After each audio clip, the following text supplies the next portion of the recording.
Olá, pessoal do canal O Mal de Dicas. Estamos aqui para mais um vídeo. Eu não sei quem, é eu e nós, eu e vocês, eu, tu e vós, enfim. Bom, vamos lá. Continuação da série sobre as provas da UERJ. Então, eu vou mostrar o desenvolvimento das questões de Química da segunda prova da UERJ de 2018. Essa prova que provavelmente aconteceu em setembro daquele ano, tá? Aliás, no caso, a prova de 2018 que aconteceu em 2017. A UERJ tem essa questão de, no vestibular, colocar o ano de ingresso que você começará, se caso for aprovado no processo. Então, no caso, essa prova aconteceu em 2017. Bom, na questão 6, que foi a primeira questão de química da prova, a técnica de datação radiológica por carbono 14 permite estimar a idade de um corpo, como a de Lucy, que apresentava 1,2 vezes 10 elevado a 12 átomos de carbono 14 quando viva. Essa quantidade em mols corresponde a... Bom, então a gente tem a quantidade de átomos e tem que transformar para mols. Então aqui, novamente, é um assunto de cálculos químicos ou relações numéricas e basta a gente fazer uma regra de 3. A questão é com quais valores. Então, 1 mol de carbono 14, 1 mol de qualquer espécie química, sempre vai valer a constante de Avogadro, que é 6 vezes 10 elevado a 23. Como aqui no caso a gente está estudando os átomos de carbono 14, não uma molécula química, a gente pode fazer essa associação direta. Então, 1 mol de carbono 14 vale 6 vezes 10 elevado a 23 átomos de carbono 14. Se no fóssil, lá no corpo, no caso da Lucy, né, tinha 1,2 vezes 10 elevado a 12 átomos de carbono 14, isso corresponde a quantos mols? Então, a gente multiplica aqui cruzado, 1 vezes esse valor que vai dar esse valor, e x vezes esse valor que vai ficar x vezes esse valor aqui. Então, vai ficar x vezes 6 vezes 10 elevado a 23, que é igual a 1,2 vezes 10 elevado a 12. Como eu quero descobrir o valor do x, eu jogo esse 6 e esse 10 aqui para o outro lado. Se eles estão multiplicando com x, eles vão passar para o outro lado dividindo. Então, o x vai ser 1,2 vezes 10 elevado a 12, dividido por 6 vezes 10 elevado a 23. Aí eu mexi aqui com a vírgula para ficar mais fácil de calcular, tá? Então, se você quiser dividir 1,2 por 6, você vai achar a mesma resposta. Aí eu andei aqui a vírgula uma casa para a direita, e como ela andou uma casa para a direita, o número aqui tem que diminuir uma unidade. Então, por isso que ficou 12 vezes 10 elevado a 11, tá? A gente pode fazer... assim, daqui para frente, não importa qual caminho você vai seguir. Eu sempre falo isso em sala de aula. A matemática permite seguir vários caminhos, desde que você siga todas as regras da matemática. Então, aqui eu fiz uma modificação na escrita do número para poder facilitar o cálculo. Se você quisesse dividir 1,2 por 6, também acharia a mesma resposta. Então, aqui vai ficar 12 vezes 10 a 11, dividido por 6 vezes 10 a 23, e aí 12 dividido por 6 dá 2, e aí 10 elevado a 11 dividido por 10 elevado a 23, divisão de bases iguais, a gente repete a base e subtrai os expoentes. Então, 11 menos 23 dá menos 12. Então, aqui, essa daqui foi a quantidade de mol de carbono 14 encontrada lá, presente no corpo da Lucy, que é a opção A. Beleza? Então, bem tranquilo essa questão, é só uma regra de 3 direta mesmo, não tinha muita volta do que ser feito. Apenas a questão aqui da regra de 3, dessa parte matemática aqui, que o pessoal às vezes confunde, esquece da questão de como dividir bases iguais, ou de alterar a posição da vírgula e alterar o expoente, e é isso. Bom, próxima questão. No século XIX, o cientista Sven Arrhenius definiu ácidos como sendo as espécies químicas que, ao se ionizarem em solução aquosa, né, quando sendo misturadas com água, liberam como cátion apenas o íon H+. Considere as seguintes substâncias que apresentam o hidrogênio em sua composição. Então, a gente tem o C2H6, o H2SO4, o NaOH e o NH4Cl. Dentre elas, aquela classificada como ácido, segundo a definição de Arrhenius, é qual? Então, para resolver essa questão é o seguinte, a primeira espécie, que é o C2H6, que é o etano, ele é um hidrocarboneto. Então, o hidrocarboneto eu falei já no vídeo anterior, né? Todo hidrocarboneto é uma substância apolar e aí não sofre ionização em água, que é polar. Aí a gente tem a segunda espécie é o H2SO4. A reação de ionização do ácido sulfúrico, eu já falei a resposta, é essa daqui, né? O ácido sulfúrico em meio aquoso, ele libera 2 mols de H+, de íons H+, mais o sulfato. Então, essa daqui seria a resposta correta. Segundo o Arrhenius, essa substância é um ácido, pois em meio aquoso libera os íons H+. Aí eu ainda coloquei aqui a reação de ionização. No caso, o NaOH sofre reação de dissociação, por ser constituído por ligação iônica, formando essas espécies químicas, o Na+ e o OH-. E aí, no caso, não tem íons H+ aqui, então isso aqui não é um ácido segundo Arrhenius. E essa última substância, em meio aquoso, formaria as substâncias NH e NH4, esse 4 aqui embaixo, perdoai-me pelo equívoco, o mais só que mais que ficaria em cima. Então, NH4+, e Cl-. Então, aqui também não tem liberação dos íons H+, o que não é um ácido, essa substância não é um ácido segundo Arrhenius, tá? Então, a resposta é a opção B. Próxima questão, a exposição ao benzopireno é associada ao aumento de casos de câncer. Observe a fórmula estrutural dessa substância. Então, a gente tem aqui a fórmula do benzopireno. Com base na fórmula, a razão entre o número de átomos de carbono e o de hidrogênio presentes no benzopireno corresponde a... Então, é o seguinte, aqui a gente tem a fórmula estrutural. Essa substância é um hidrocarboneto, é só composta por carbono e hidrogênio, e assim como no vídeo anterior, eu tinha mencionado sobre a fórmula em bastão, que a gente só representa por traços, e cada ponta da aresta, né, cada ponta de cada traço, significa que tem um carbono. E aí os hidrogênios nós não somos obrigados a representá-los. Então, a gente sabe que tem os hidrogênios necessários para completar a tetravalência do carbono, mas a gente não precisa representá-los.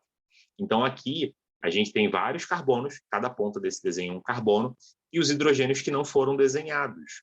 E aí ficaria desse jeito aqui, ó. Cada quadradinho desse vermelho que eu desenhei aqui são os átomos de carbono. Então, 1, 2, 3, 4, 5, 6. 7, 8, 9, 10, 11, 12, 13, 14, 15, 16, 17, 18, 19, 20. Então, nessa estrutura existem 20 átomos de carbono. E hidrogênio, a gente tem que colocar a quantidade de hidrogênios necessárias para que o carbono faça as 4 ligações. E aí, detalhe, aqui, né, como são anéis aromáticos, os carbonos fazem ligações duplas alternadas, então nem todos os carbonos, quando a gente junta anéis aromáticos, precisam que adicione hidrogênio, porque eles já completaram as 4 ligações, como esses casos aqui, ó, esses carbonos terciários aqui do meio. Então, eu fui adicionando os hidrogênios e cada quadradinho desse azul são os hidrogênios que eu coloco. Então, cada quadradinho azul representa um hidrogênio. E aí, se a gente for contar 1, 2, 3, 4, 5, 6, 7, 8, 9, 10, 11, 12. Então, são 12 átomos de hidrogênio nessa estrutura e 20 átomos de carbono. Então, a fórmula seria C20H12. E aí, no caso, ele quer saber a razão, então é só dividir 20 por 12, que é a mesma coisa, eu posso simplificar, dá 10 por 6, que eu posso simplificar novamente e dá 5 terços. Então, a opção D é a opção correta. Bem tranquilo também. A parte difícil dessa questão aqui seria identificar os hidrogênios que não foram representados, e aqui, na hora de colocar os hidrogênios, tem um pessoal que se perde, às vezes coloca hidrogênio onde não precisa, e às vezes não coloca hidrogênio onde está precisando. Próxima questão, a capacidade poluidora de um hidrocarboneto. Gente, eu estou falando rápido, mas aí qualquer coisa vocês dão uma pausa, dão uma volta aí no vídeo, porque é isso aí, tá? É para não ficar um vídeo muito longo. Então, a capacidade poluidora de um hidrocarboneto usado como combustível é determinada pela razão. De novo, a gente vai entrar numa questão de razão. Então, a gente vai fazer uma divisão, uma fração. Então, é a razão entre a energia liberada e a quantidade de gás carbônico formada no processo de combustão.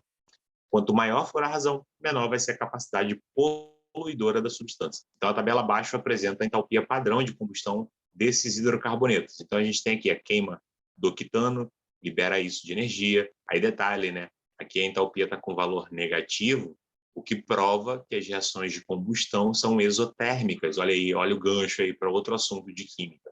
Então, todos os valores aqui são negativos, o que implica que a combustão sempre vai ser o valor negativo. Então, sempre que a gente falar de entalpia, energia, numa reação química, e estiver falando de uma reação de combustão, o valor da entalpia tem que ser negativo, tá? Do ΔH. Então, a gente tem a queima do octano, a queima do hexano, a queima do benzeno e a queima do pentano. Aqui, qual é a parte difícil da questão? Qual o nível de dificuldade dessa questão? Ele não fala a fórmula química das substâncias, ele só fala o nome. Então, assim, é uma questão simples, mas com certo nível de dificuldade, porque a gente teria que saber qual é a fórmula química dessas substâncias, e aí o segundo passo seria montar todas as reações de combustão dessas substâncias, para a gente saber qual é a quantidade de gás carbônico que cada uma delas vai liberar no processo de combustão. E aí, partindo Então, olha só, primeiro, fazer a fórmula química. Segundo, fazer as reações químicas. E terceiro, aí a gente ia fazer o balanceamento dessas reações e o último passo era pegar esses valores da entalpia e dividir justamente pela quantidade de mols que está sendo formada na reação química de combustão, né? No caso, a quantidade de CO2, né, que foi formada. Então, eu coloquei aqui, ó, o C8H18 é a fórmula do octano, o C6H14 é a fórmula do hexano, o C6H6 é a fórmula do benzeno e o C5H12 é a fórmula do pentano. E aí eu não coloquei aqui a reação de combustão, mas já coloquei direto que quando a gente queima, a reação de combustão dessas substâncias vai produzir essa quantidade de gás carbônico, tá? Então, se você pesquisar em qualquer livro de química lá, tem explicando passo a passo. Se eu não me engano, eu já até coloquei em alguns vídeos atrás, até mesmo no Instagram do Mal de Dicas, eu já postei sobre as classificações das reações inorgânicas. E lá eu menciono sobre o processo de combustão, como funciona. Então, aqui, a queima do octano vai liberar 8 mols de gás carbônico, a queima do hexano vai liberar 6 mols de gás carbônico, a do benzeno também, e a do pentano 5 mols de carbono, ou de gás carbônico, perdão. Então, agora, para descobrir qual vai ser a espécie menos poluidora, né, que ele quer saber, isso é mesmo, né? Menos, cadê? Quanto maior a razão, menor a capacidade de poluir, isso aí. Então, aqui menos polui é que vai dar o maior valor dessa divisão. Então, ó, eu peguei agora o valor da entalpia que foi dado na tabela e vou dividir pela quantidade de mols de gás carbônico liberado no processo. Então, esse valor dividido por esse dá isso, esse valor dividido por esse dá isso, esse valor dividido por isso dá isso, e esse valor dividido por isso dá isso. Então, entre todas as razões, a que possui o maior valor vai ser a opção correta, e a maior valor vai ser o pentano.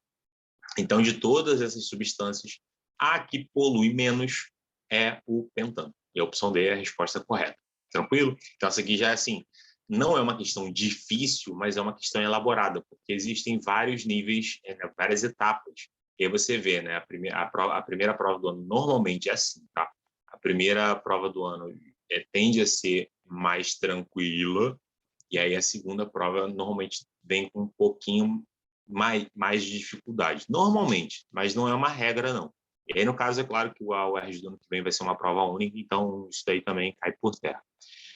Então, vamos lá. Próxima questão e última questão dessa prova, e aí sim, essa questão aqui é um pouquinho mais trabalhosa, porque é o seguinte, tem que se atentar à questão da interpretação. Então, ó, em análises metalúrgicas, emprega-se uma solução denominada nital, obtida pela solubilização do ácido nítrico em etanol. Um laboratório de análises metalúrgicas dispõe de uma solução aquosa de ácido nítrico com concentração de 60% massa. Então, o título, né, a concentração dessa solução é de 60%. 60% da substância, né, para a massa da solução. E a densidade é de 1,4 kg por litro. O volume de 2 mililitros dessa solução aqui de ácido nítrico é solubilizado em etanol suficiente para obter 100 mililitros de solução nital, que é a solução final, tá? Aí, com base em todas essas informações que foram descritas aqui, qual vai ser a concentração de ácido nítrico em gramas por litro? Então, no caso aqui, eu vou ter que saber qual é a quantidade real que a gente está utilizando de ácido nítrico. Esses 2 mililitros aqui corresponde a qual massa de ácido nítrico? Eu tenho que descobrir isso. Quanto esses 2 mililitros aqui valem massa de ácido nítrico? E aí eu vou dividir pelo volume da solução final, que é a solução nital, no caso aqui. Então, no caso, por isso que eu tenho que ser aqui a concentração em grama por litro. E aí, como é que eu faço esse passo a passo aqui da questão 47? Ó, o volume de ácido nítrico que foi utilizado, que foi separado, era de 2 mililitros. Isso eu transformei para litro. Por que eu passei para litro? É preciso? É obrigado? Então, como a densidade foi dada em quilograma por litro, então, como aqui é quilograma por litro, eu fiz essa conversão aqui de mililitro para litro para facilitar o nosso cálculo. Então, aqui 2 mililitros é a mesma coisa que 0,002 litros. Aí eu pego esse valor e substituo na fórmula da densidade. Se a questão falou que a densidade é 1,4 e o volume a gente fez a transformação valendo 0,002, qual vai ser a massa de ácido nítrico presente nesses 2 mililitros? Aí eu substituo aqui, né? 0,002 passa para o outro lado, se ele está dividindo, vai passar para lá multiplicando. Então, a massa de ácido nítrico vai ser 1,4 vezes 0,002. Então, a massa vai ser 0,0028 quilogramas. Por que aqui está em quilograma? Porque aqui a densidade foi dada em quilograma. Transformando isso para grama, que é o que a questão está pedindo, né, grama por litro, então 0,0028, aí lembrando das transformações de unidades, para passar de quilograma para grama, a gente multiplica por 1.000, multiplicando esse valor por 1.000 vai dar 2,8. Então, essa é a massa de ácido nítrico. Aí você vai todo pompom, o que é isso? Você vai todo feliz, né, se achando, pega esse valor, substitui na fórmula da concentração comum e erra a questão. Por quê? Porque você esqueceu do detalhe de 60% do título da solução. Então, ou seja, esse total aqui de 2,8 não é de ácido nítrico, é 60% desse valor. Então, para tirar os 60% desse valor, né, 2,8 vezes 60%, aí eu não posso fazer essa multiplicação direta, porque aqui está com sinal de porcentagem. Então, para tirar esse sinal de porcentagem, a gente divide por 100, por isso que virou 0,60. Então, 2,8 vezes 0,60 dá 1,68 gramas de ácido nítrico. Então, esse valor aqui, aqueles 2 mililitros lá que foi utilizado no início, correspondem a 1,68 gramas de ácido nítrico. Então, todo esse passo a passo que eu fiz foi para descobrir qual era a massa correspondente de ácido nítrico nesse volume aqui, tá? E aí não acaba aqui, porque ele quer saber a concentração comum. E a concentração comum é só você dividir a massa pelo volume da solução.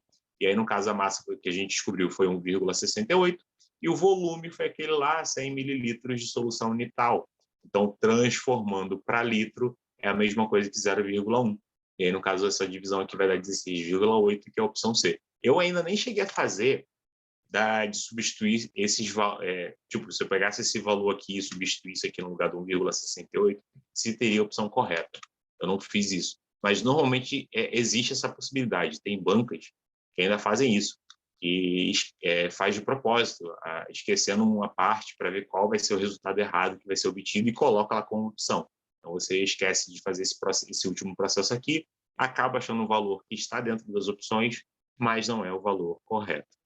Beleza, pessoal? Então, muito obrigado por assistir mais esse vídeo. Não esqueça de deixar o like e até. E se você quiser ajudar o canal de alguma forma, a gente tem o PicPay, o @maldedicas e o Pix, moldedicas@gmail.com. Valeu, até o próximo vídeo.